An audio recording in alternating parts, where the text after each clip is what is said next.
마다 더하게 하시니라. 아멘. 2021년입니다. 작년 9월 17일에 넷플릭스에서 공개했던 한국 드라마가 전 세계적으로 큰 인기를 얻은 일이 있었습니다. 바로 오징어 게임입니다.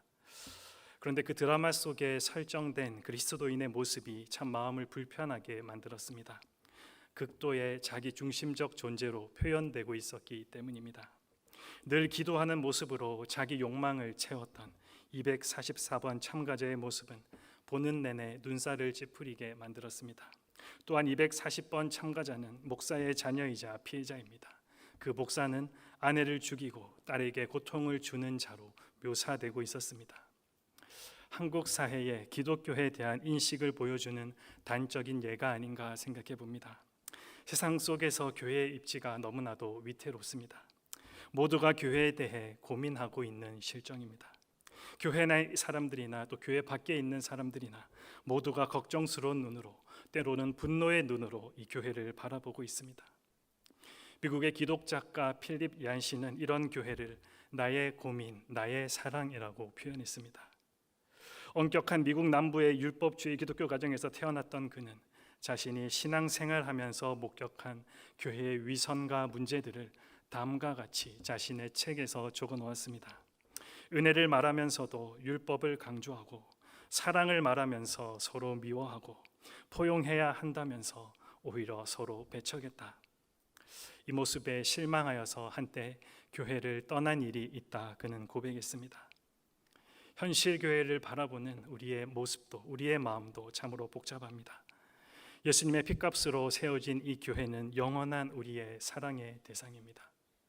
그러나 교회의 현실적인 모습들을 바라볼 때는 우리의 고민이 되기도 합니다. 이러한 상황에서 우리는 교회를 향한 정체성에 대한 물음을 묻게 됩니다. 형식보다 본질에 더욱 충실하다는 것이 무엇인지를 우리는 다시 한번 생각해 보게 된다는 것입니다.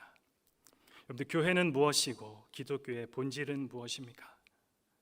오늘 본문은 처음 초대교회가 태동될 때의 모습을 담고 있습니다.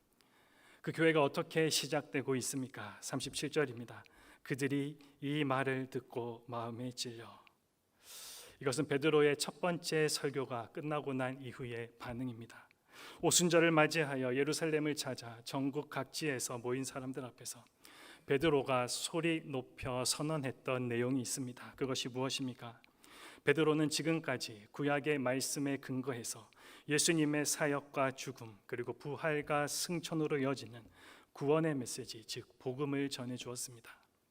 37절에 찔려라고 기록되어 있는 이 단어는 정말로 진짜로 느끼는 고통을 말하는 것으로서 때리다, 또 격하게 찔러 간통시키다라는 의미를 담고 있습니다. 베드로를 통해 말씀을 듣게 된 유대인들은 자신들이 그리스도를 몰랐던 죄, 그리고 그 그리스도를 경시한 죄, 그리고 그리스도를 죽음에 몰아넣은 죄를 그때서야 깨닫고 마음과 양심의 극심한 가책을 느끼게 되었다라는 것입니다. 조금 전까지만 해도 이들은 새 술에 취한 것 아니냐고 조롱했습니다. 그런데 그들이 어떻게 이처럼 자신의 잘못을 깨닫고 있습니까? 바로 하나님의 말씀의 능력 때문입니다.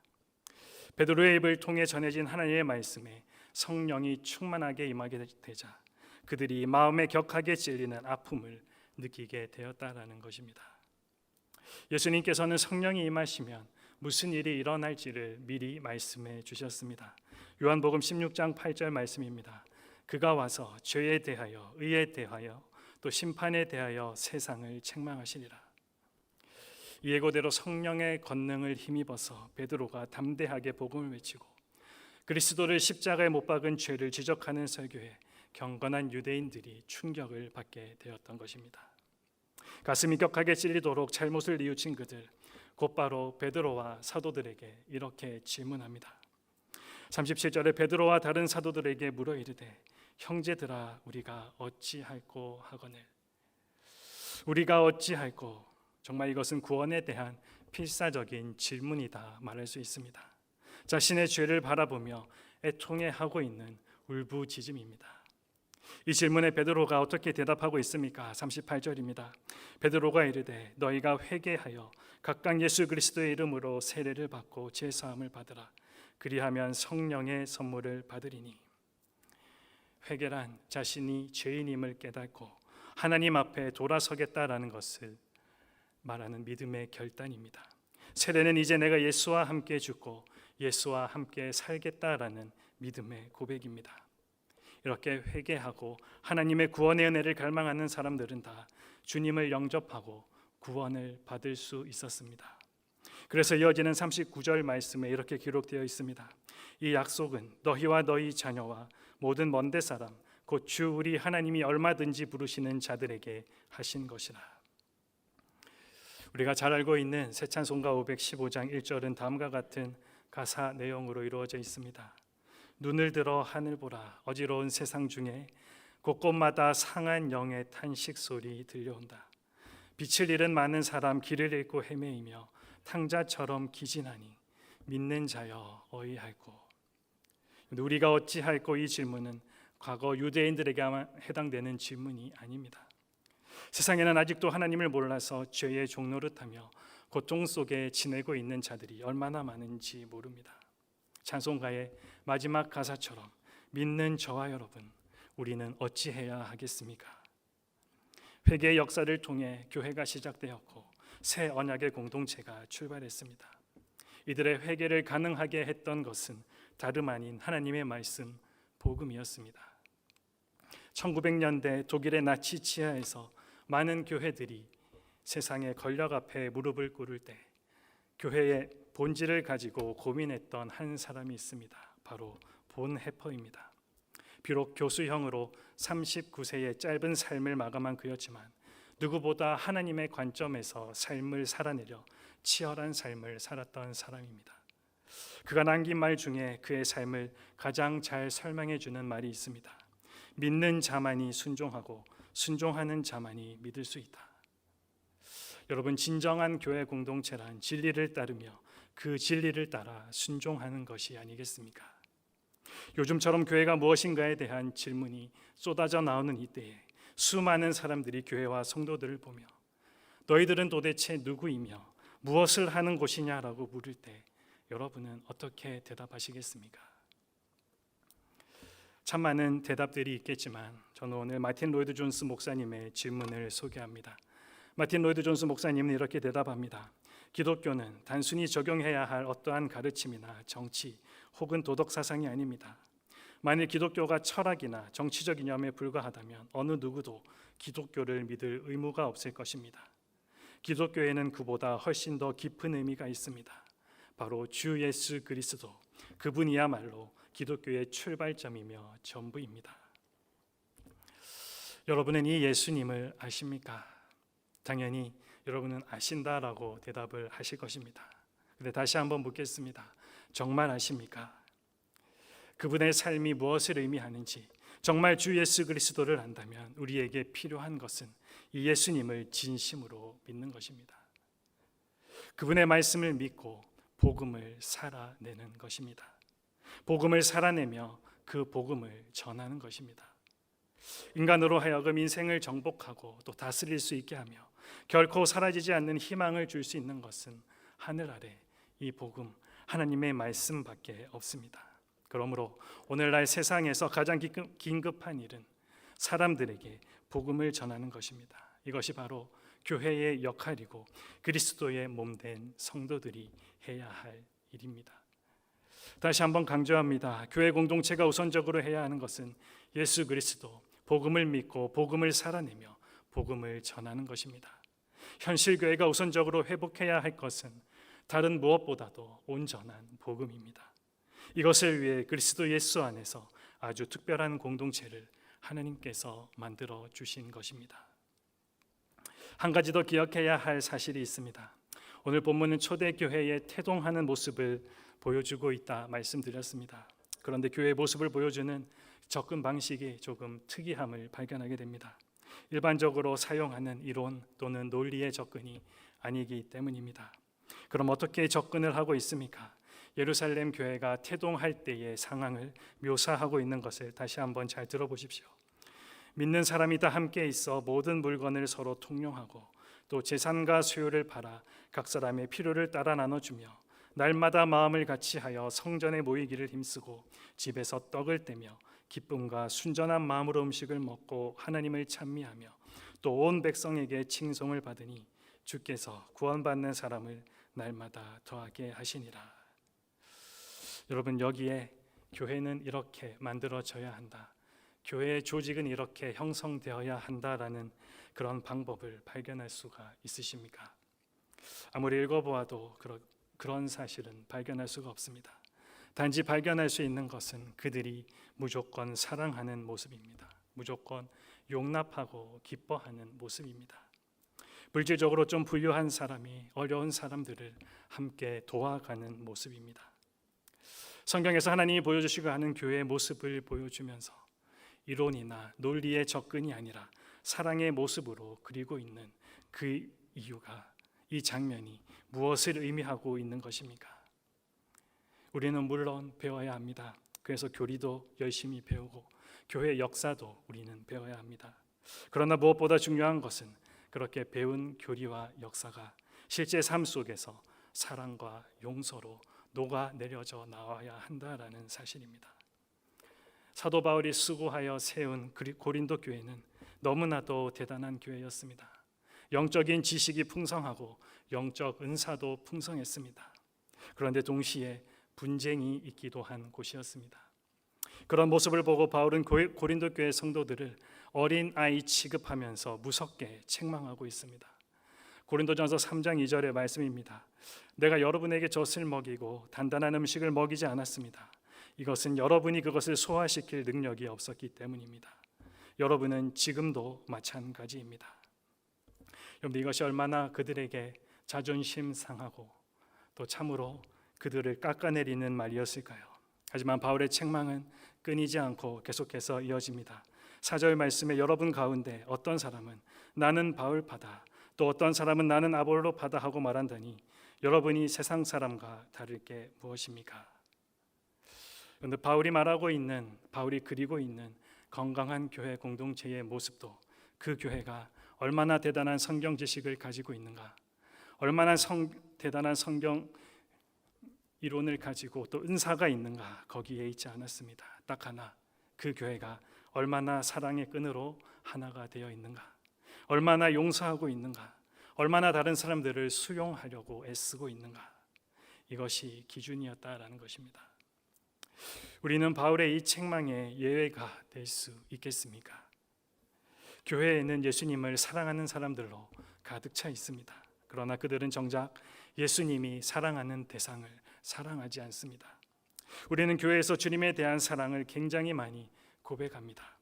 그러나 정작 주님이 사랑하는 대상에 대해 그렇게 많은 관심을 가지지 않는 듯 보입니다. 같은 학교, 같은 지역, 또 경제적인 수준이 비슷한 사람들, 같은 목적을 지닌 이익단체 또는 같은 취미를 가진 사람들, 그 사람이 지닌 가치에 따라서 우리의 교제가 이루어지고 있다면 성경은 그런 우리를 향해 오늘도 다음과 같이 책망하며 질문합니다. 여러분이 세상 사람들과 다를 게 무엇입니까? 오늘 본문의 예루살렘 교회 성도들을 보며 생각해 보았습니다. 그들은 정말 갈등이 하나도 없었을까? 모두가 생각이 다 맞고 마음이 정말 잘 통해서 기쁨으로 서로 돕고 늘 모이기에 힘썼던 것일까? 그들도 분명 갈등이 있고 문제가 있었을 것입니다. 그들 중에 사랑할 수 없는 사람, 용서할 수 없는 사람이 분명히 있었을 것입니다. 그럼에도 불구하고 이토록 아름다운 공동체의 모습을 보여줄 수 있었던 것은 도대체 무엇 때문입니까? 그 이유를 고린도 교회에 보내는 바울의 편지에서 찾아볼 수가 있습니다. 고린도전서 1장 9절에 이렇게 기록되어 있습니다. 너희를 불러 그의 아들 예수 그리스도 우리 주와 더불어 교제하게 하시는 하나님은 미쁘시도다. 그렇습니다. 교회는 세상의 공동체와는 완전히 다른 독특한 독특성을 가지고 있습니다. 더불어 교제하는 그 중심에 우리 주 예수 그리스도가 있다라는 이 사실이 교회를 세상 다른 공동체와 구별시키는 아주 중요한 요소입니다. 예수님께서는 죄 지은 인간이 감히 하나님 앞에 설 수 없을 때, 설 수 없는 그 벽을 완전하게 허물어뜨리심으로 이 교회 공동체를 세우셨습니다. 그러므로 교회 공동체는 자신의 생각과 가치의 기준이 아니라 그리스도를 통해 내 주위의 형제와 자매를 바라보아야 하는 곳입니다. 예수님께서 우리를 맺어주셨기에 예수님께서 사랑하는 사람, 또 소중히 여기는 그 사람을 우리도 그렇게 바라보고 생각해야 한다라는 것입니다. 우리는 성도라고 불리우지만 예수님의 핏값을 주고 사셔야 할 만큼 죄를 지닌 존재이기도 합니다. 하지만 그럼에도 불구하고 참 소중한 존재들입니다. 고린도 교회는 가늠하는 사람들, 당짓는 사람들, 우상을 숭배하고 상대방을 비방하는 사람들이 모여 있었던 곳입니다. 그렇게 말썽 많은 성도들을 바라보며 사도 바울이 하는 고백이 무엇입니까? 9절 말씀에 하나님은 미쁘시도다. 이 모든 일과 더불어 교제하게 하시는 하나님이 미쁘시다, 신실하시다 고백하고 있는 것을 우리는 보게 됩니다. 이것은 이런 문제투성이의 교회를 버리거나 포기하는 것이 아니라 사랑으로 감싸주시는 하나님, 그렇게 교회를 회복시키시는 주님의 뜻에 동참하는 교회 공동체가 되어야 한다라는 바울의 당부가 아니겠습니까? 여러분, 교회 공동체는 사랑하고 베푸는 곳입니다. 용서하고 용납하는 곳입니다. 예수 그리스도의 십자가 사랑이 계속해서 공급되고 그 사랑이 내게 부어졌을 때 그 사랑을 다시 흘려보내어 서로를 사랑하고 용납하는 일들이 계속해서 반복적으로 일어나야 하는 곳입니다. 한국의 한 리조트에서 오래전에 천장이 순식간에 내려앉아서 많은 인원들이 사망하는 사건이 있었습니다.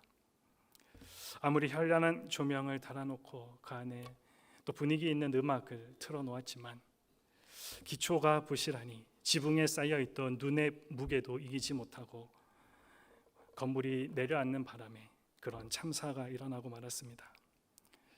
교회 역시 마찬가지입니다. 이벤트와 행사, 여러 가지 일들도 참 중요하지만 근본적으로 기초를 우리는 확고히 해야 합니다. 우리가 다른 것에 신경 쓰고 있느라 정말 중요한 것을 놓치고 있지는 않았는지 우리는 냉정하게 한번 점검해 보아야 하겠습니다.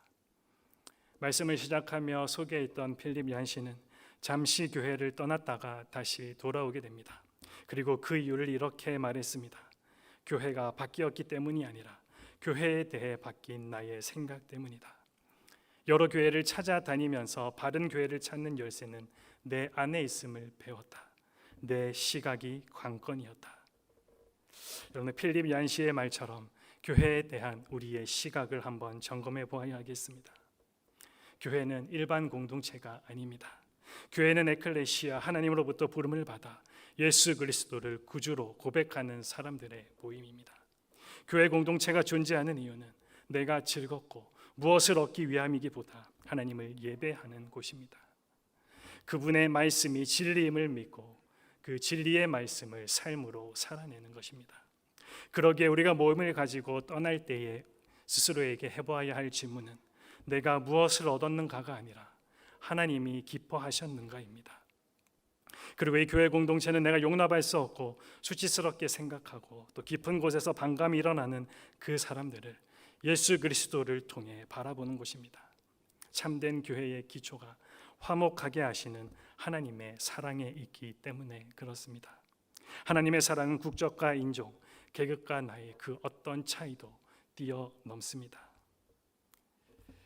여러분들, 교회라는 배가 참 많이 삐걱거리는 것처럼 보입니다.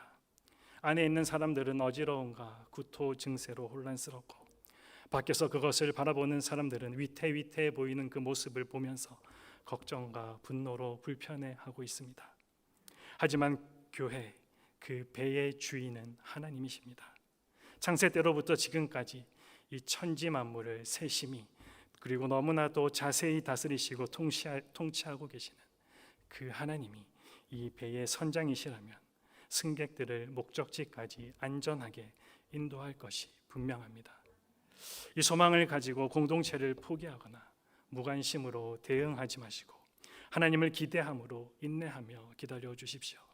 그래서 우리 공동체의 모습도 오늘 이렇게 되기를 소망해 봅니다. 우리 오늘 본문 46절과 47절 말씀을 한번 읽어보겠습니다.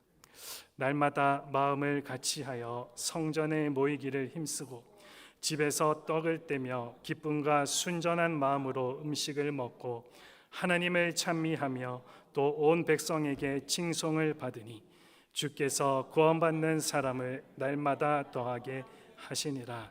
아멘. 여러분, 우리 앞에 새로운 도전이 주어졌습니다.